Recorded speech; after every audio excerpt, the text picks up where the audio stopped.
Teknologi bukan sebagai substitusi pekerjaan. Dia fungsinya adalah untuk meningkatkan produktivitas dan efisiensi. Nah, artinya di tempat ini kami mencoba menggabungkan antara kearifan lokal dalam konteks budaya dengan teknologi.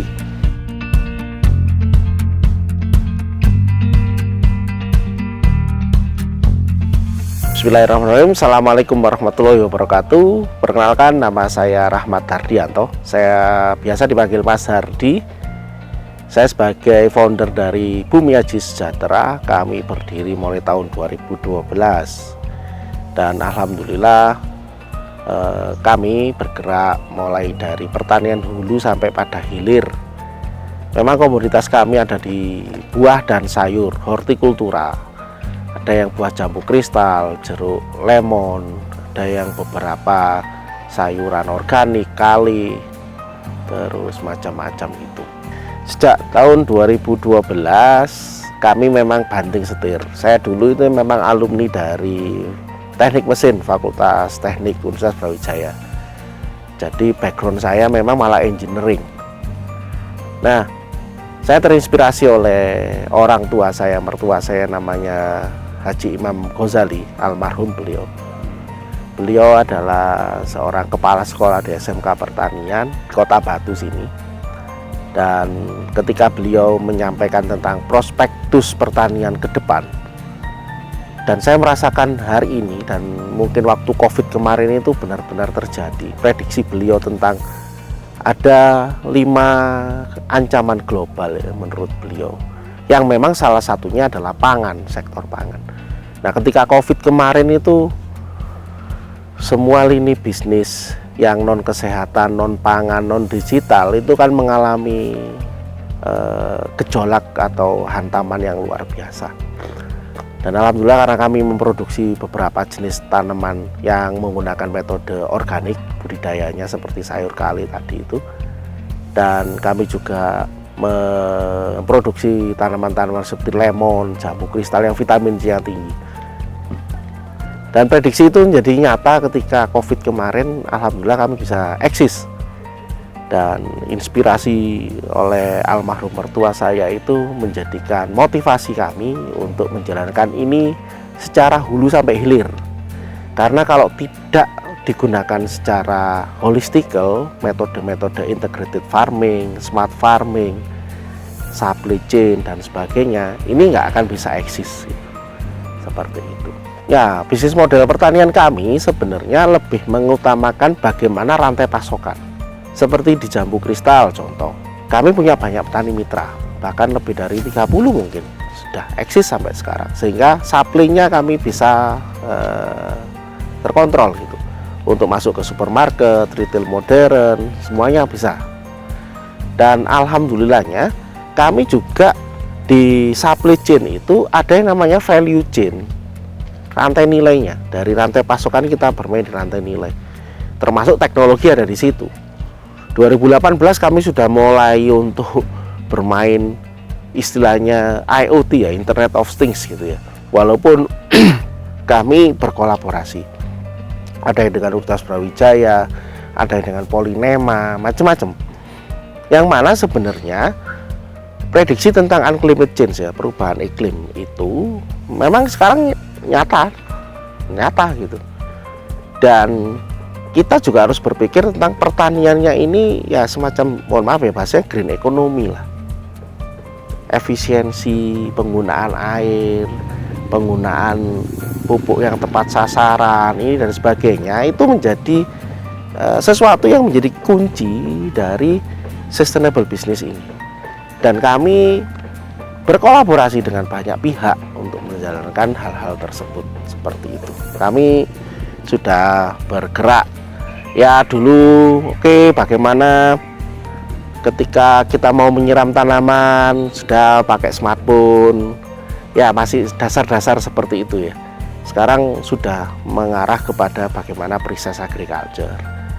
Ya, pentingnya tanaman itu kita mau nanam, bagaimana cara merawatnya, indikator apa saja yang menjadikan tanaman itu menjadi sehat, menjadi baik produksinya. Nah, unsur hara makro mikro harus terkontrol, itu kuncinya di situ.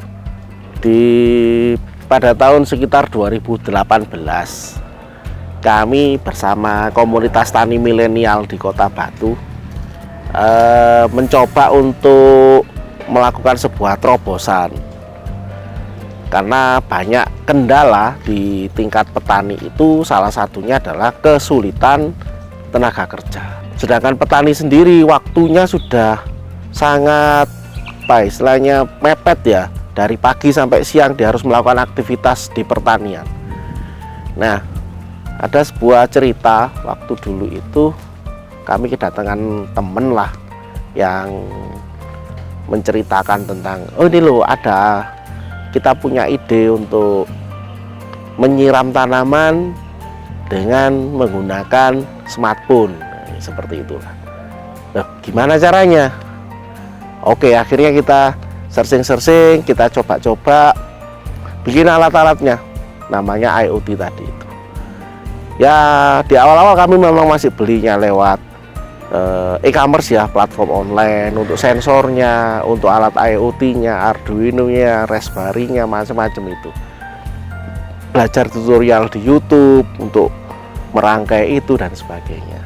Sampai ada akhirnya kami bisa membuat sebuah alat yang memang fungsi awalnya adalah membantu petani dalam proses penyiraman.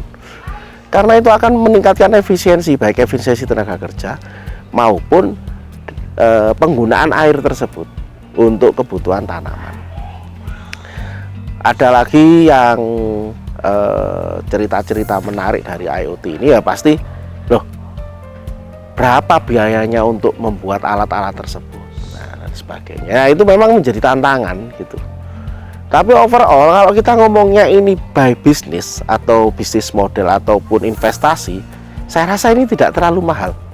Satu alat, satu set gitu alat, mungkin sensornya aja yang banyak ya, tapi untuk IoT-nya dan sebagainya cukup satu server, ada servernya pakai cloud, kalau nggak ya pakai cloud, terus ada dashboard monitornya, ada alat satu setnya, cukup satu, bisa untuk 1 hektar, bisa untuk 2 hektar, sensornya saja memang yang perlu banyak. Nah, esensinya adalah pertanian itu, kalau kita lihat dari sisi produksi, yang menghantui petani adalah gagal panen. Yang kedua, harga yang rasional gitu di tingkat customer gitu. Customer itu ada yang tengkulak, ada yang supermarket, ada yang pasar modern, ada yang pasar tradisional, atau apapun itu namanya. Nah, kendala petani itu pasti dua itu. Satu, kualitas produk, dari kalau kita ngomong grand design-nya ya, antara kualitas itu ngomongnya kalau banyak yang rusak ya gagal panen akhirnya kan gitu. Produktivitasnya akhirnya turun. Dan masalah harga gitu. Nah, kita mulai ini dua-duanya karena kita holistikal, hulu hilir ya, kita kerjakan bareng-bareng untuk solusinya. Nah, kalau sudah ngomong tentang di sektor supply atau produksi ya yang tadi dilihat itu, kalau di demand ya kita pakai digital marketing, pakai AI, pakai ini macam-macam. Kami juga mengembangkan yang untuk pasca panen pun juga sudah menggunakan IoT gitu. Ada AI juga, konveyor jalan, capture kamera, size-nya berapa, ukurannya, grade A, grade B, ya sudah semua ada. Nah, artinya di tempat ini kami mencoba menggabungkan antara kearifan lokal dalam konteks budaya dengan teknologi. Tapi yang bagaimana ini gapnya terlalu jauh, kita dekatkan, kita menjadi agregatornya. Dan harapannya memang step by step ini kami juga ada entitas namanya P4S ya, Pusat Pelatihan Pertanian dan Perdesaan Swadaya Bumi Aji Sejahtera. Itu silakan yang mau pelatihan di sini, mau magang di sini, silakan datang saja belajar tentang hal-hal tersebut. Sangat membantu untuk efektivitas dalam bekerja. Sangat membantu untuk membuat sebuah policy kebijakan. Sebenarnya kamu ini perlu nyiram nggak sih? Oh perlu. Apa yang membuat kamu perlu nyiram? Oh ini kering. Oke, keringnya itu kering seperti apa sih? Kalau di zaman konvensional dulu, tanpa ada alat, oh ini waktunya nyiram, tanahnya kering banget gitu. Kalau sekarang sudah ada sensor, nggak usah nunggu kering, menuju saja sudah diketahui indikator parameternya, sehingga kita bisa memitigasi. Kalau sudah cuaca panas, suhu ini dalam tanah juga suhunya tinggi, pasti humidity-nya rendah. Kita pengen humidity berapa sih, kelembapan berapa, kita ingin hara makro berapa sih, kita ingin mengetahui pH-nya berapa sih. Kalau tidak ada alat atau uji atau indikator tersebut, kita kan nggak tahu. Nah, hal-hal tersebutlah yang memang perlu ada gitu. Teknologi bukan sebagai substitusi pekerjaan, dia fungsinya adalah untuk meningkatkan produktivitas dan efisiensi. Jadi jangan sampai salah kita berpikir kalau sudah ada IoT nggak perlu tenaga kerja lagi. Oh, nggak gitu, tetap ada, tapi ini lebih efektif gitu. Yang semula nyiram dia harus tunggu selang air dari irigasi, sekarang enggak, cukup oke pakai ini, tapi controlling tetap ada seperti itu. Dan apakah ada perbedaan signifikan? Pasti. Kenapa saya ngomong pasti? Contoh seperti ini, tanaman kalau fasenya vegetatif ya kita butuh nitrogen lebih banyak lah, kalium tetap ada, fosfat nggak usah terlalu banyak. Kalau fasenya nanti sudah masuk generatif, kita butuh fosfat, kita butuh kalium, nitrogen juga nggak terlalu banyak. Jangan sampai nanti N-nya terlalu tinggi, tunas semua gitu. Oke, ketika buah kaliumnya kok cuma sedikit ya, gimana mau dia manis gitu. Nah inilah, sehingga apa, kualitas. Ngomong teknologi itu purpose-nya adalah salah satunya kualitas gitu. Dan kalau kita punya kualitas, punya supply, quantity quality, pasti sustainability. Kenapa? Marketnya itu sudah tahu. Oh ya, brandnya Bumiaji, oke, jamunya besar, oke, rasanya ini, oh brandnya Bumiaji. Mereka sudah, customer itu akan tahu gitu. Oke, jadi teknologi ini juga berfungsi untuk kontrol kualitas. Seperti itu, menurut kami penting lah. Dan apalagi petani-petani zilenial, milenial gitu ya, Gen Z, Gen milenial itu oke lah, ayo, sudah, teknologinya sudah harus masuk gitu. Kami belum ngomong drone loh, ini masih IoT gitu. Semuanya akan seperti itu. Dan semoga lah Internet of Things ini menjadi sebuah jawaban dari bagaimana produk kita punya daya saing. Secara prinsip, kalau kami di sektor supply atau produksi, tadi sudah ada. Sebenarnya sensor itu kan untuk indikator ya. Alatnya, oke, ini diminta untuk waktunya penyiraman. Oke, berarti kita sudah ada instalasinya. Apakah kita mau pakai drip atau pakai sprinkle, mau pakai pompa, tandonnya. Nah, kan itu instrumennya. Nah, sensornya ini juga bagian dari instrumen itu. Terus kalau ngomong Internet of Things, ya harus ada dashboard monitoringnya, harus punya alat IoT-nya, kan gitu ya. Nah, artinya ini holistikal semua. Begitu pula yang di pasca panen pun kami juga gitu, untuk kontrol kualitas ya, besar kecilnya buah, rasanya dan sebagainya, itu ada alat-alat untuk kita gunakan. Tidak hanya IoT ya teknologinya ya, ada beberapa alat-alat uji yang lain gitu. Terus kalau sederhana, kita ada komplain nih umpamanya dari customer, bagaimana kami bisa menyelesaikan komplain itu kalau kami tidak punya SOP tentang traceability. Traceability itu adalah sebuah metode untuk mengetahui asal-usul dari buah ini dari mana, lahannya kapan dipanen, kepada siapa yang akan dikirimkan. Nah ini kalau nggak ada bantuan-bantuan pendataan yang database ya, versi database ya nggak bisa terjawab itu.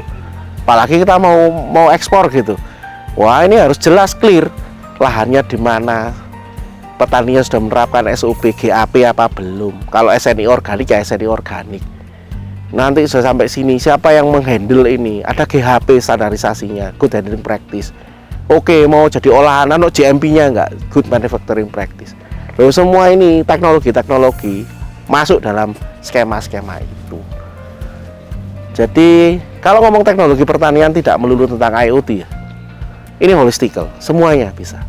Cuman IoT ini lebih terspesifik menurut kami ya, karena kami bukan ahlinya. Menurut kami sebagai user itu lebih spesifik ke mengetahui indikator-indikator yang sudah kita tetapkan.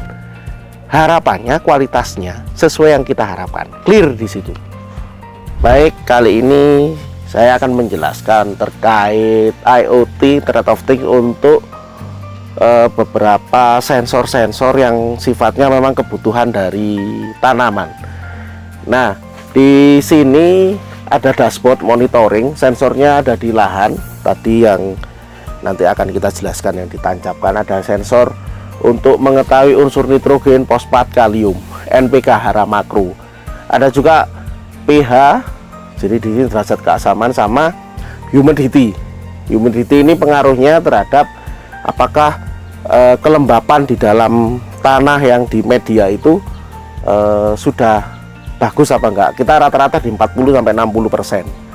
Kalau NPK memang harapan kami sesuai standar, dan alat ini memang kerjasama kami dengan Polynema di Polynema Malang. Jadi di sini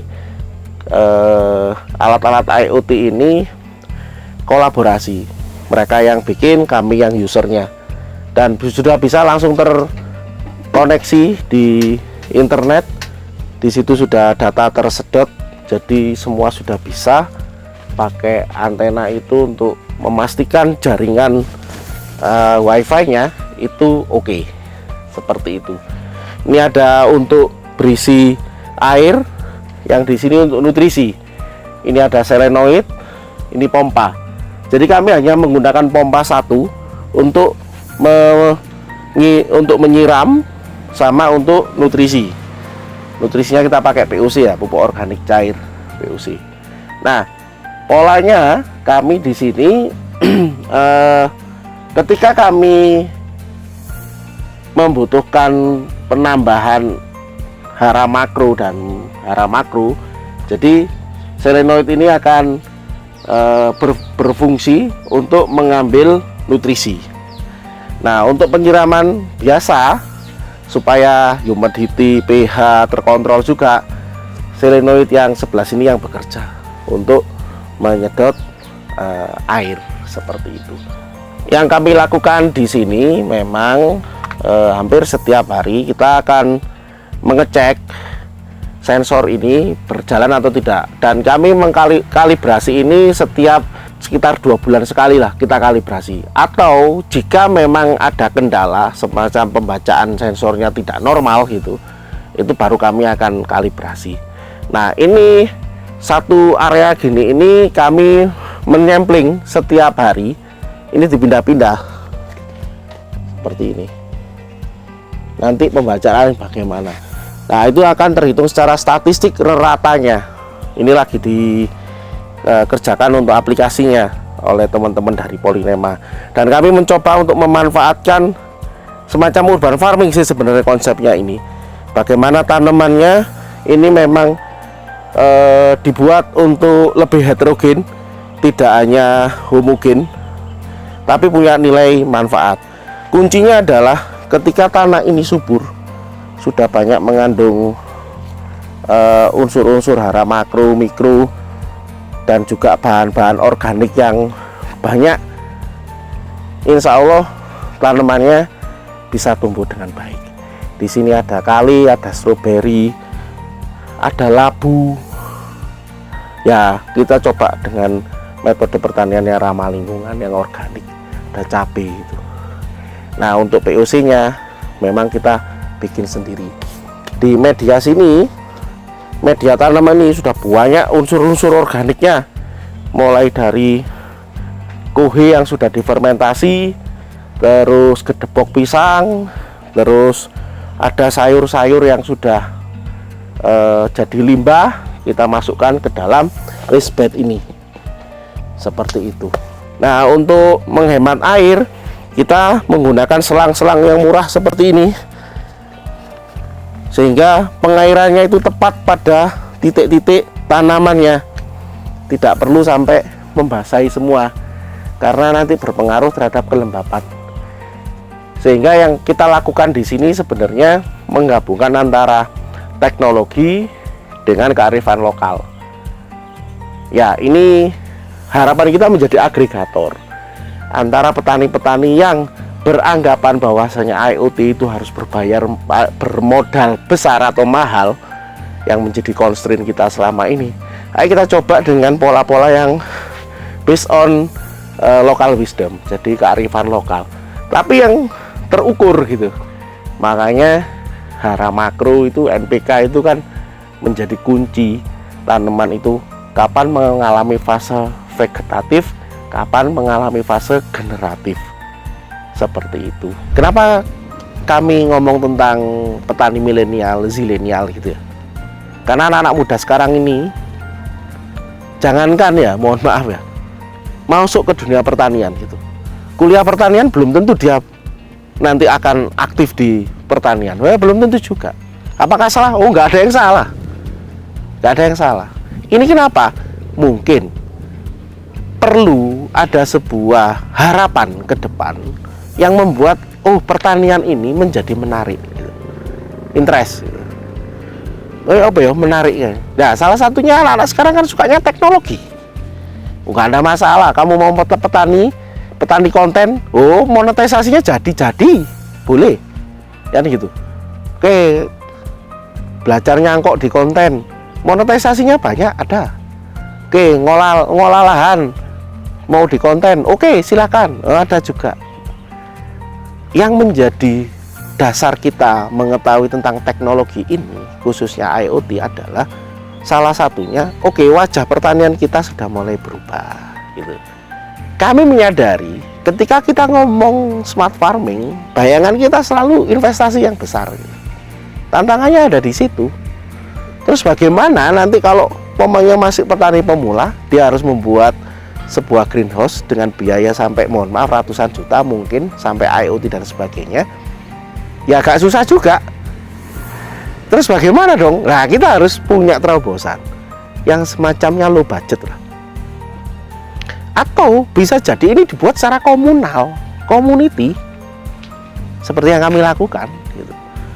Jadi alatnya cukup satu set saja, sensornya dibanyakin, pola-polanya nanti dibuat duplikasi, itu akan jauh lebih efisien. Seperti itu. Terobosannya ada di situ. Petani milenial, kolonial, zilenial, sama saja. Eranya yang berbeda, keniscayaan yang harus kita terima. Saya sendiri, tim saya, ada yang masih usianya 60, ada. Kenapa? Karena beliau-beliau punya pengalaman yang luar biasa di pertanian gitu. Lebih tahu karena kesehariannya. Makanya saya ngomong, kita harus mengawinkan antara budaya lokal dengan teknologi gitu. Ya, termasuk juga gimana caranya kalau sudah kurang paham tentang teknologi. Kolaborasi jawabannya. Sinergi dengan siapa? Kolaborasi dengan siapa? Ayo jalan. Dan anak-anak muda, saya rasa silakan bergerak dulu untuk melakukan aktivitas tersebut. Sehingga ketika nanti petani mudanya lebih concern di sektor demand, naikin aja digital marketingnya bagaimana, kontennya seperti apa, monetisasinya jalan. Nah, nanti yang bapak-bapaknya yang mohon maaf yang kolonial seperti saya ini ya nggak apa-apa, langsung tanam, kualitasnya bagus, sehingga yang jualan jadi enak. Inilah yang namanya value chain. Dari supply chain itu ada value chain, kolaborasi ya, kayak gitu. Jadi kalau menurut kami, clue dari proses ini adalah salah satunya bagaimana membangun ekosistem pertanian yang berkelanjutan. Clue-nya ada di situ. Ya, tidak semua bakalan bisa menerima teknologi baru. Itu sudah awam hal seperti itu. Terus bagaimana? Ya sudah, kita bikin ekosistem yang memang, namanya ekosistem itu kan gini Mbak, Mas. Ekosistem itu kan mutualisme ya. Simbiosisnya harus ada dong. Mutualisme berarti. Jadi saling menguntungkan. Yang kedua, frekuensinya podo. Susah kalau kita tidak sefrekuensi. Bangun ekosistem bagaimana? Nggak bisa. Nah, ini butuh yang namanya pendekatan, approach-nya harus jelas gitu. Tentang goal-nya apa dan bagaimana membangun ekosistemnya. Kalau sudah seperti itu, ini kalau sudah besar, ini akan berdampak semua. Terutama yang memang menyangkut tentang ekonomi dan lingkungan. Cluenya dari situ. Bagaimana petani merasakan manfaat dari produknya bisa masuk ke retail modern dengan harga yang lebih baik, otomatis ini akan diterima teknologi ini. Nah, kalau sudah pakai IoT ini dan sebagainya, ternyata harga jual produknya sama dengan yang konvensional, tidak ada yang namanya nilai tambah, value chain tadi. Nah, ini harus dipahamkan. Sehingga segmen pasarmu siapa ini ditentukan. Nah, seperti itu. Tapi insya Allah sekarang step by step dengan kemajuan teknologi sekarang, saya rasa IoT sudah menjadi salah satu solusi untuk meningkatkan efisiensi dan produktivitas di dunia pertanian. Oke, dalam membangun ekosistem smart farming ini atau pertanian yang berkelanjutan kami, ya terus terang saja kami butuh kolaborasi dan yang saling menguntungkan. Kami dengan Jagoan Tani, Jagoan Indonesia itu salah satu bentuk ekosistem. Dan ketika ini menjadi sebuah kebutuhan, nah otomatis sekarang kita harus mulai open minded ya, lebih terbuka terkait hal-hal yang namanya teknologi ini. Tutorial banyaklah sekarang. Kanal-kanal untuk mengetahui informasi itu luar biasa banyaknya. Mendapatkan alat-alat sensor-sensornya juga sudah banyak lah. Nah, sekarang adalah bentuklah timnya. Karena tidak bisa kita sendirian, makanya kita harus membangun ekosistemnya. Seperti kami kolaborasi dengan Polinema, dengan Universitas Brawijaya, itu bentuk ekosistem juga. Dengan komunitas, oke. Nah, kenapa? Karena kami memposisikan kita sebagai agregator di pertanian yang modern, yang memang sesuai kebutuhan dari konsumen. Jadi mindsetnya kita rubah. Mindsetnya adalah konsumen yang membutuhkan produk kita, sehingga selera pasar ini menjadi utama. Jangan sampai kita hanya berpikir saya nanem, pokoknya nanti konsumen aja terserah dia mau beli apa enggak, ya kacau. Nah, kalau mindsetnya ini konsumen, ya jadinya kebutuhan konsumennya apa, syarat-syarat konsumennya bagaimana, kita siapkan. Kalau sudah seperti itu, link and match, bukan mismatch, link and match, sudah ketemu plug. Beserta dengan pricingnya, harganya harus pasti ketemu karena sesuai kebutuhan. Ya, harapannya ayo kita mulai hal-hal yang sifatnya kolaborasi, membangun sebuah ekosistem. IoT adalah salah satu instrumen saja. Banyak hal-hal di mana digital marketing juga penting, AI juga penting. Artinya teknologi ini menjadi bagian penting dari yang namanya ekosistem itu. Ekosistemnya itu apa saja sih? Kalau kita ngomong lahan, ya pasti lahan pertanian, geospasialnya harus ada. Petaninya berarti ada manpowernya. Mesinnya atau teknologinya ya macam-macam itu. Demand-nya siapa? Berarti kan kita harus membangun ekosistem. Yang terakhir adalah bagaimana manajemennya. 5 itu indikator-indikator itu bisa dilakukan, insya Allah sustainable bisnis pertanian. Kalau menurut kami.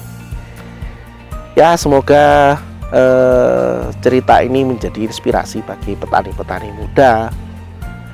Kalau saya sudah mulai kolonial ini usianya, walaupun lahir kami di zaman milenial gitu, tapi kami tidak akan berhenti terhadap namanya inovasi. Kami tidak akan berhenti terhadap namanya teknologi. Karena itu yang membuat kami eksis mulai tahun 2012 sampai 2025. Dan alhamdulillah kami growth, tumbuh menjadi sebuah ekosistem. Itu yang bisa saya sampaikan. Saya Rahmat Dardianto dari Bumi Aji Sejahtera. Terima kasih untuk Jagoan Indonesia. Assalamualaikum warahmatullahi wabarakatuh.